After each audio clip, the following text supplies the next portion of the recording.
What's going on, everyone? iLootGames here, back with another video, and in this video I'm going to be dropping some big juicy information on what's coming for season 20.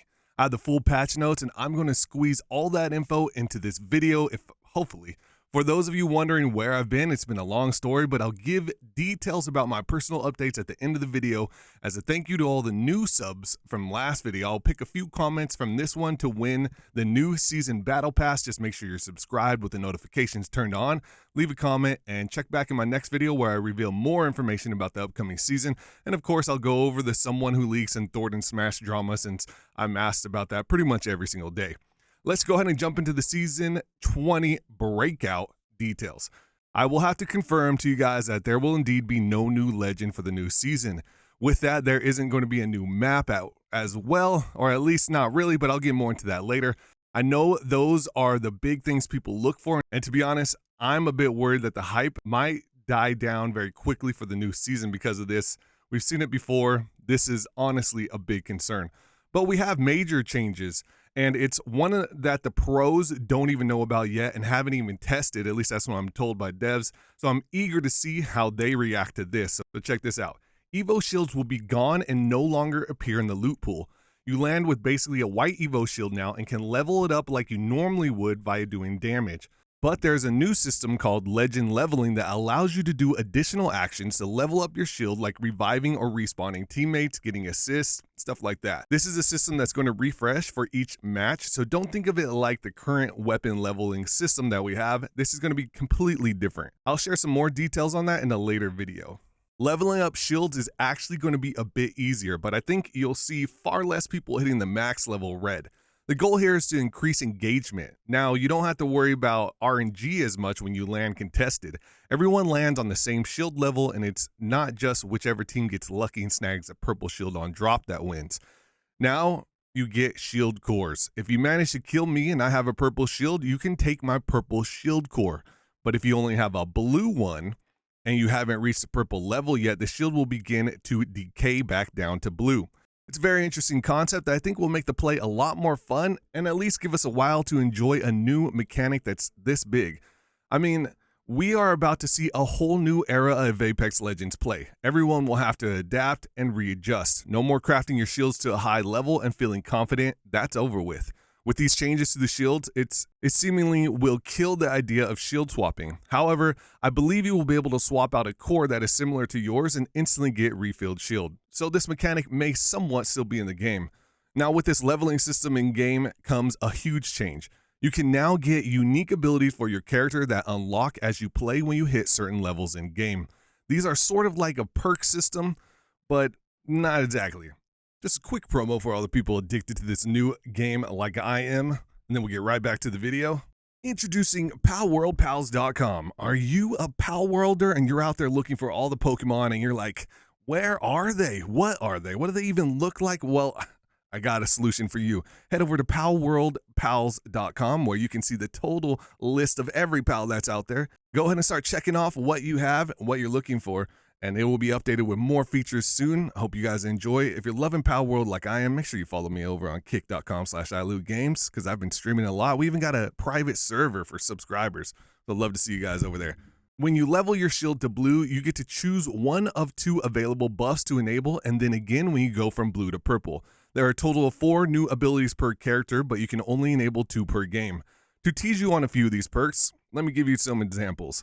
Lobo will be able to expand the range of her black market or increase the number of items she can pull from it as some of her buffs.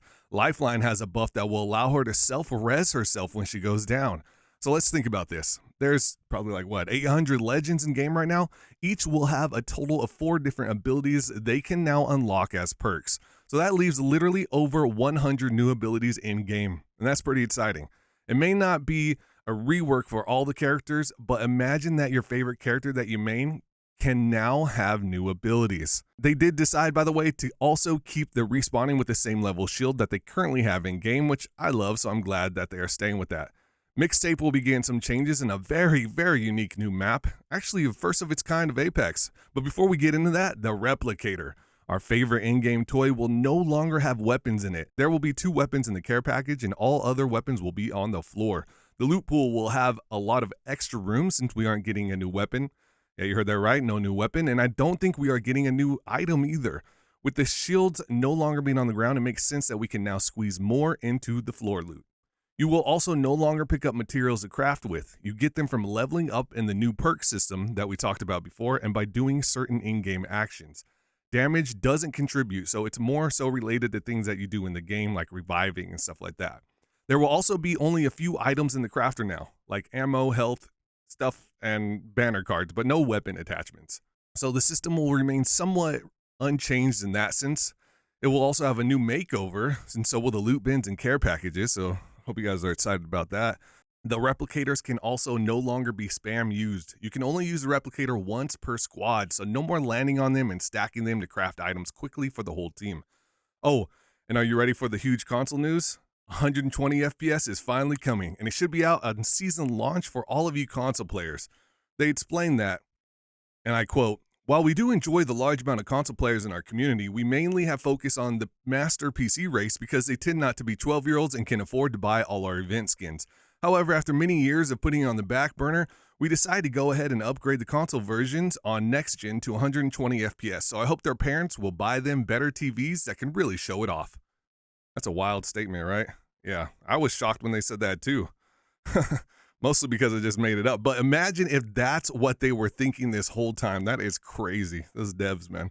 Along with this update, they've said that they have been able to enhance queue times to be much faster, which in my mind means they have lowered the SBMM for the new season, making the games a bit more unpredictable, which will probably be more enjoyable for higher level players, but lower level players may not enjoy it. We'll have to see, and they'll probably make adjustments mid-season. When it comes to SBMM, people don't seem to understand SBMM protects a lower level or the most common player to have a better experience while making it a little bit rougher for the higher level players. So when you're encouraging to remove SBMM, just know if your KD is below 0.1, you aren't going to like it. I can also confirm some other people's leaks that the new collection event launching with the season will have 24 cosmetics and will indeed be for 150 heirloom shards. No heirloom on season launch, so I'm sorry about that, guys. But good news for the lore heads like Kev the King. In-game weekly and bi-weekly lore episodes are now going to be back, and get this, they'll actually be voiced instead of us having to read them, which is exciting because I can't read. Today I have a lot of crazy IRL stuff that I have to work on to prepare loan papers and whatnot, so I had to keep this video a bit shorter than I wanted. I'll have the rest of the season details out tomorrow, including all of the rank changes, so make sure you're subscribed, leave a comment, and turn the notification bell on. If you want to chat with me about the new season, you can follow me on Twitch or Kick, where I'm trying to get back into streaming nightly, but I'm doing a lot of traveling right now, so bear with me. Links are down below in the description and pinned comment. For the IRL update, basically I've moved to a temporary location as I prepare to purchase a house in a new city. My setup is very janky right now, and I'm going back and forth between cities as I look at homes and get loan paper processing going. If you're in Cali and want to recommend your city for loot to make a permanent home, hit me up. DMs are open on all social media platforms. I'm also working on Palworld tools, so if you're a Palworld fan, make sure you come by the stream and let me know what you're interested in. Besides that, guys, I hope to see you in the next one. I got to run, but I will catch you later. Take care, everyone.